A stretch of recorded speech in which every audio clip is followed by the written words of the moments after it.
Donc on ne parle pas souvent de polar portugais dans notre Onde Noire.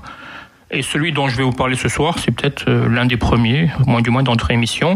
C'est aussi le premier polar édité par les éditions Chandaigne, qui sont spécialisées dans la littérature lusophone. Lucitophone. Mais non, ils mettent lusophone à l'arrière, donc je suppose, depuis plus de 20 ans. Donc c'est leur premier polar. Et ils se lancent dans ce polar donc de fort belle façon avec un roman de Pedro Garcia Rosado, sans prononciation garantie, qui s'appelle Mort sur le Tage. Il est traduit par Myriam Benarroch.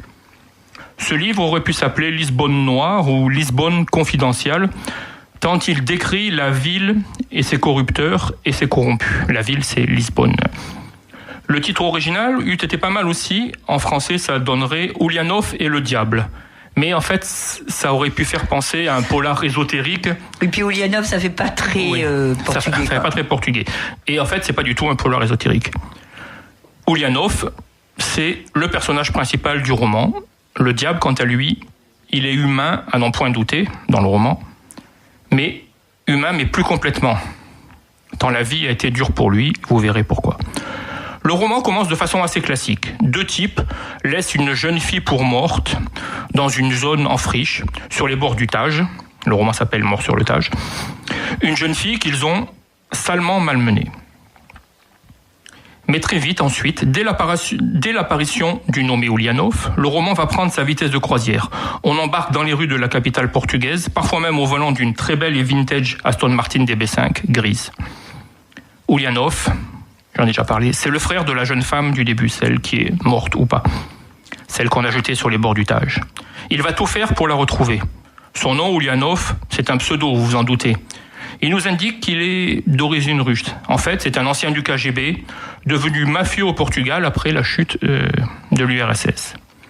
C'est désormais un repenti qui se tient bien à carreau, qui bosse sagement dans un magasin d'électronique.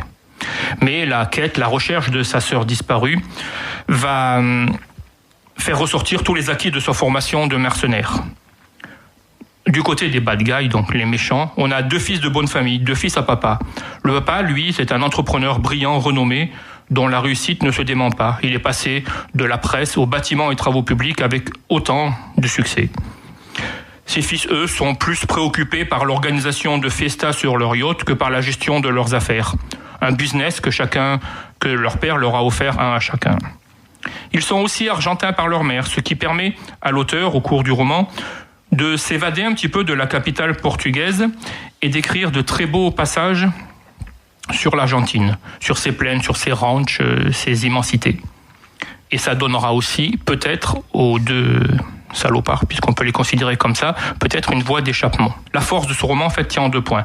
D'abord, la description des milieux huppés et politiques lisboètes, et de leur silencieuse mais très efficace corruption, des édiles décideurs aux flics de tout grade.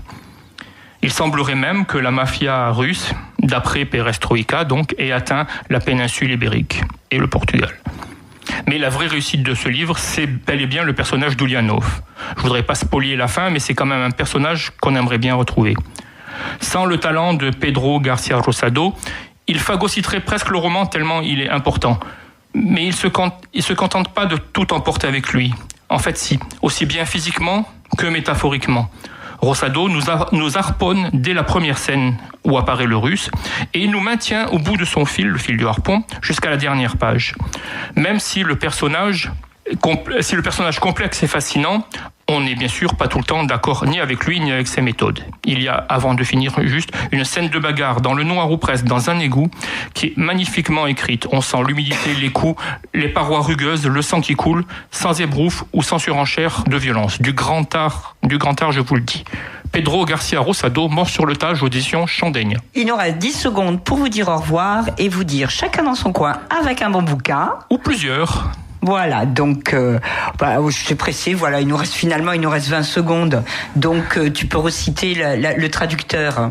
Myriam Benarroch. Voilà, et c'est aux éditions Chandaigne, c'est leur premier roman noir. Donc voilà. On espère en voir d'autres de la même mot. Voilà, on arrive au bout de cette émission, donc encore une fois au revoir, à la prochaine émission.